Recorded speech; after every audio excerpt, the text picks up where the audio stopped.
एक घरेलू सफाई कर्मी यानी घर का एक नौकर देश की शीर्ष कंपनी में सीईओ बन गया। रुको, छोटे छोटे कामों के लिए इतना टाइम लगाओगे? मार्केट में भीड़ बहुत थी इसलिए लेट हुआ। हाँ, लोग तुम्हें ही देखते होंगे ना, तुम किसी हीरो से कम नहीं हो ना। अब इतनी देर जो लगाई है तो दिखाओ क्या लाए हो।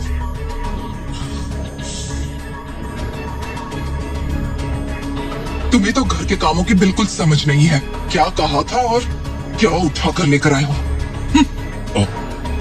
लौकी और तरोई भी लाया हूँ। लौकी और तरोई जैसी सब्जियां तुम ही खाओ। अनिका ने अपने पिता के कहने पर नक्श से शादी की, जो बात चित्रा को बिल्कुल पसंद नहीं थी। जब भी मौका मिलता चित्रा अपने दामाद नक्श को जलील करती। वहाँ दूसरी ओर अनिका के मन में भी नक्श के लिए कोई भावना नहीं थी। चित्रा चाहती है कि उसकी बेटी नक्श को तलाक दे दे और उसके लिए वो एक प्लान बनाती है।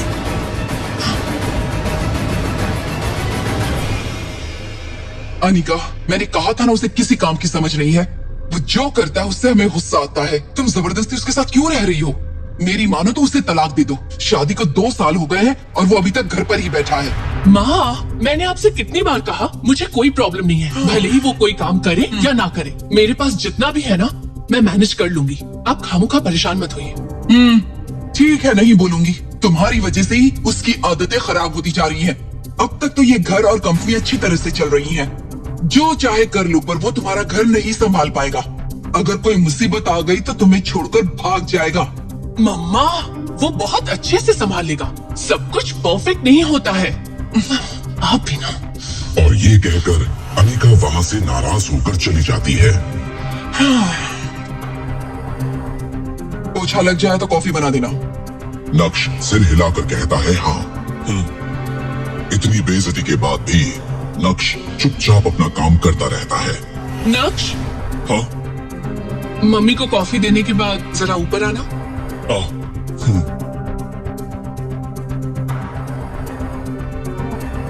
सासू माँ, ये लीजिए कॉफी।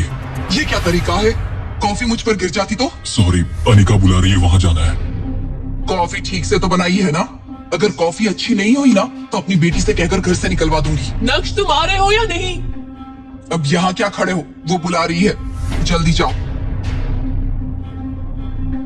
दरवाजा बंद करो, ये भी बोलना पड़ेगा। ओह, क्या तुम ऐसे ही साफ सफाई करते रहोगे और मेरी मम्मी को जिंदगी भर कॉफी पिलाते रहोगे क्या? नहीं अनिका, मैं कोशिश कर रहा हूँ। ये सब मुझे नहीं सुनना। अगर इस महीने तुम्हें जॉब नहीं मिली तो यहाँ से चले जाना। मेरी कंपनी में मैं तुम्हें रख सकती हूँ, लेकिन तुम्हें जिम्मेदारी संभालनी होगी। कोई बहाना नहीं चलेगा।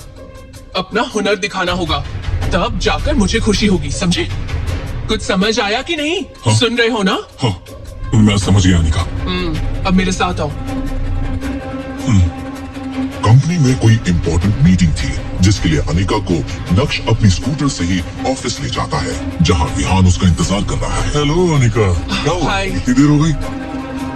क्योंकि उस समय कंपनी लॉस में थी और अनिका को फंड्स की जरूरत थी, विहान जो अनिका को चाहता है वो अनिका को फंड्स देने के लिए तैयार हो गया। आई एम सॉरी विहान, मेरी वजह से। ये सुनने के बाद विहान पीछे खड़े नक्श को देखता है। ये कौन है? तुम्हारा ड्राइवर? नहीं, ये मेरे हस्बैंड है, नक्श। नक्श का इंट्रो मिलने के बाद विहान नक्श की तरफ हाथ तो बढ़ाता है पर मिलाता नहीं। हेलो।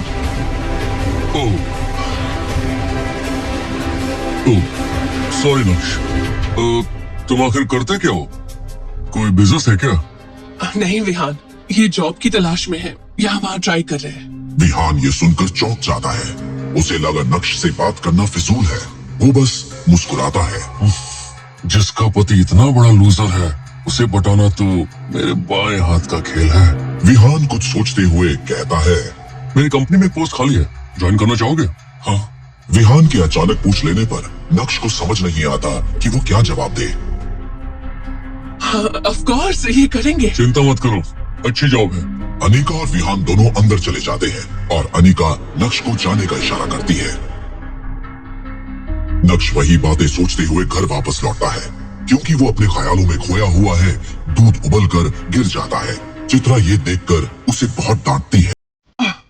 एक पैसे की कमाई नहीं है और इतना नुकसान करते रहते हो। अनिका आती ही होगी, जल्दी से कॉफी बनाओ। अनिका शाम को घर लौटती है आ गई बेटा, कॉफी पियोगी ना? अभी नहीं माँ, और नक्श को देखकर कहती है, चलो अंदर बात करनी है। क्या हुआ बेटी, इतनी गुस्से में क्यों हो? ऑफिस में कुछ हुआ? इससे तो कोई गड़बड़ नहीं की? ऐसा कुछ नहीं है माँ, ऑफिस की बात है। लाड साहब, वो कॉफी मुझे दे दो।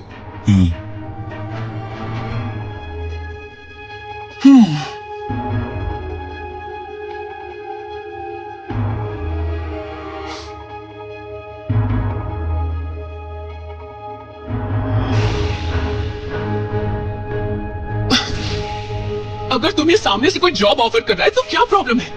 ऐसी कोई बात नहीं है। तो फिर क्या तुम पूरी जिंदगी घर में नौकर बनकर बैठे रहोगे? देखो, उसने तुम्हारी कंपनी में इन्वेस्ट किया है, वहाँ नौकरी करूंगा तो मुझे अच्छा नहीं लगेगा। तुम्हें नहीं पता वो तुम्हें यूज कर रहा है। ये सारे एक्सक्यूजेस मुझे मत सुनाओ। बात ये है कि तुम्हें पता ही नहीं कि कंपनी कैसे चलती है। पता नहीं क्या होगा तुम्हारा। अब ऐसा कुछ नहीं है। अनिका उसकी बात को काटते हुए कहती है, मेरी कंपनी मुझ पर भरोसा करती है और मैं उसे डूबने नहीं दूंगी।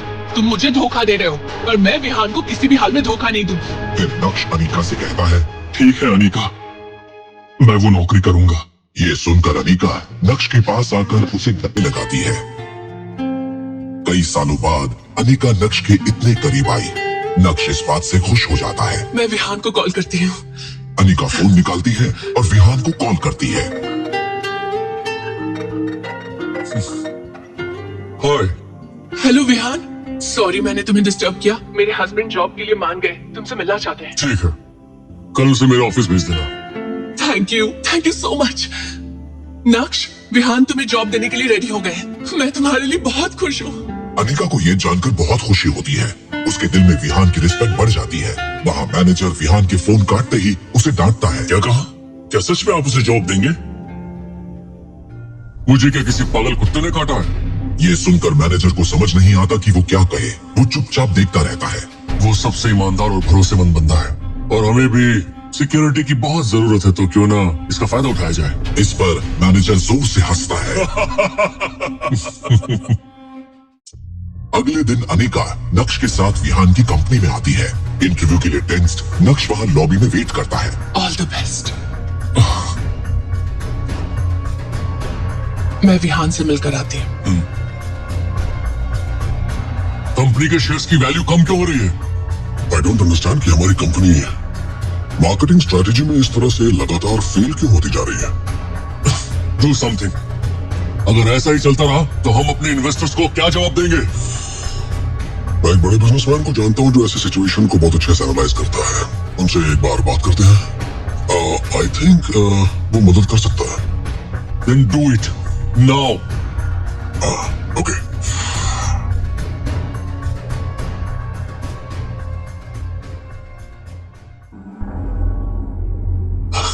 हाय। क्या हुआ अनिका? तुम बहुत टेंशन में लग रही हो। हाँ, टेंशन तो है। मेरे हस्बैंड को तुम्हारी कंपनी में जॉब मिलेगी या नहीं, इस बात का टेंशन है। ओह, मान गए तुम्हारे हस्बैंड? उसके पास कोई और ऑप्शन थोड़ी ना है। तो क्या तुम खुश होगी अगर उसे इस कंपनी में नौकरी मिल जाए? बताओ, खुश होगी ना? हाँ, वेरी हैप्पी।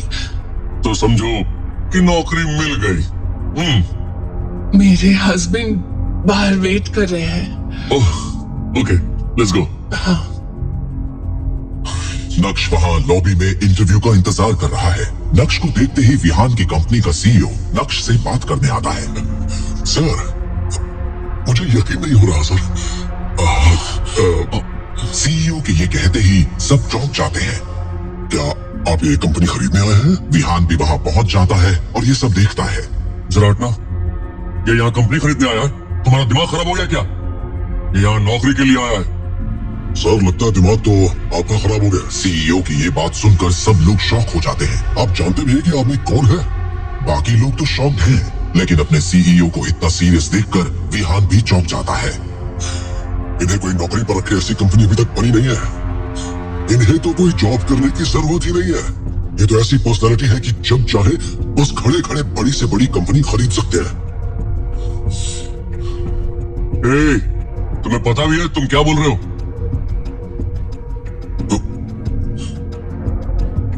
वो कहाँ चले गए?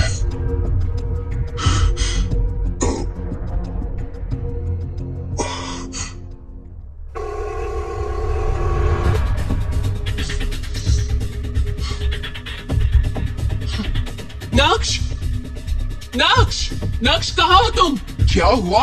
अब उसने क्या कर दिया? क्या नक्श घर आया माँ? शायद आ गया है। अनिका, ये तुम्हारा फेवरेट फ्रूट सैलेड। तुम बिना इंटरव्यू दिए वहाँ से चले क्यों आए? अनिका, दरअसल वो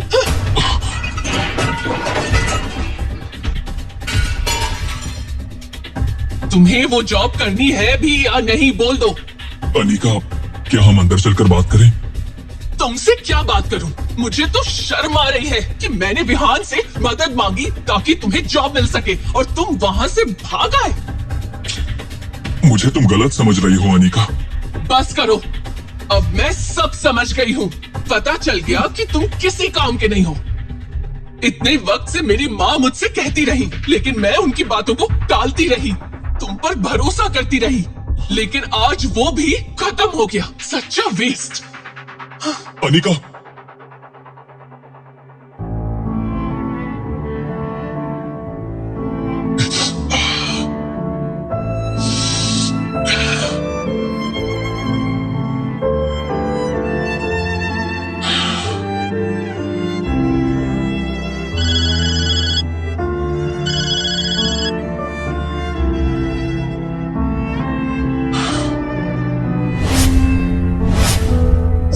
यकीन नहीं हो रहा। कोई बात नहीं, कई बार हम टेंशन में ऐसी गलतियां कर बैठते हैं। और मैंने कितनी बार कहा था आपको, वो पक्का मिस्टर भानुशाली है। कहीं वो हमसे नाराज ना हो गए हो। क्या हम कुछ और बात कर सकते हैं? हाय विहान, मुझे माफ करना, फिर से ऐसा नहीं होगा। मैं तुम्हारे साथ आगे काम करना चाहती हूँ। Cheers.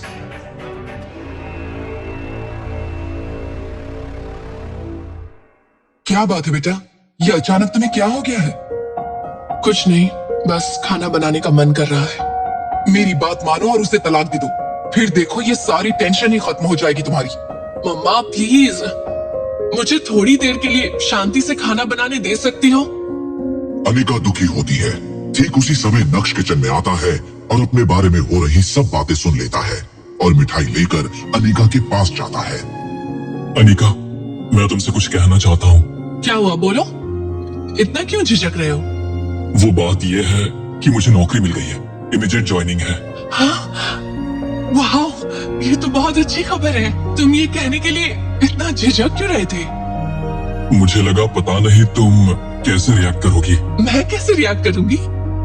मैं तो यही कहती कि तुम घर पर बोर होने वाले हो, और क्या कहती मैं, लेकिन तुम तो मेरे बोलने से पहले ही समझ गए। वैसे क्या जॉब मिला? अनिका नक्श से पूछती है। वो कुछ बोलने ही वाली होती है कि चित्रा बीच में उसे टोक देती है। हाँ, इसे कोई कलेक्टर तो बनाने से रहा, कहीं ऑफिस बॉय या सिक्योरिटी गार्ड की नौकरी मिल गई होगी इसे। नक्श को इस बात से बुरा लगता है और उसे गुस्सा भी आता है, पर वो चुप ही रहता है क्योंकि अब उसे इन बातों की आदत हो चुकी है। हाँ, तुम कभी नहीं बदलोगी माँ। जब देखो आग लगाने वाली बातें करती रहती हो। कोई भी काम छोटा या बड़ा नहीं होता, समझ गई? मेरे ऑफिस जाने का वक्त हो गया है। नक्श, तुम ज्यादा मत सोचो, ठीक है? Congratulations. Thank you Anika. Anika ये बात सुनकर खुश होती है और वहाँ से चली जाती है। ये देश की टॉप डिजिटल एंटरटेनमेंट कंपनी है। भानुशाली मीडिया में एक नया सीईओ अपॉइंट हुआ है। हर कोई टेंशन में दिख रहा है। एक सीईओ बनना, इतना ऊपर उठना हर किसी का सपना होता है। तभी हेडक्वार्टर में एक लग्जरी कार आकर रुकती है। सब लोगों को लगता है कि वही नया सीईओ आया है, लेकिन उस कार से एक खूबसूरत लड़की उतरती है। सबको लगता है कि वही सीईओ है। सब लोग उसे बुके देने चाहते हैं, लेकिन वो बुके लेने से मना कर देती है। अरे सॉरी, मैं वो नहीं हूँ जो आप लोग सोच रहे हैं। मैं तो नए सीईओ की पर्सनल असिस्टेंट हूँ। मेरा नाम नंदिता है। इतना कहकर वो ऑफिस के अंदर चली जाती है। सब यही सोचते हैं जिसका पीए ऐसी कार में आया हो, वो सीईओ किस कार में आएगा। हर कोई टेंशन में है। तभी सामने से एक आदमी स्कूटर पर आता है। सीधे साधे कपड़े पहने हुए, बिना किसी दिखावे के। वो कुछ 30 साल का लड़का है। वो ऑफिस के अंदर जाने की कोशिश करता है। तभी रिसेप्शनिस्ट शिल्पा उसे रोक देती